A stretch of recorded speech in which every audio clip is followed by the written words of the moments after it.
Ako po si Janicel, ang DTF operator ng Transfer It Lucena. Ito po ay nagamit ng 6 na araw na may total na 130 total meters.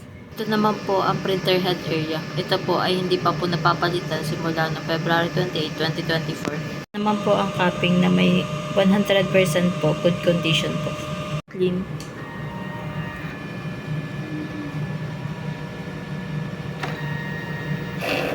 Punasan ng wiper after head clean.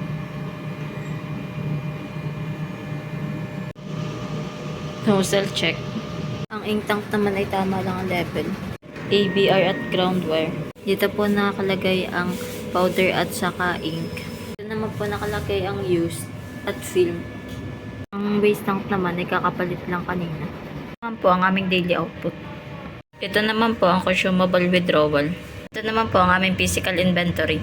Ito naman po ang aming maintenance checklist. Thank you po.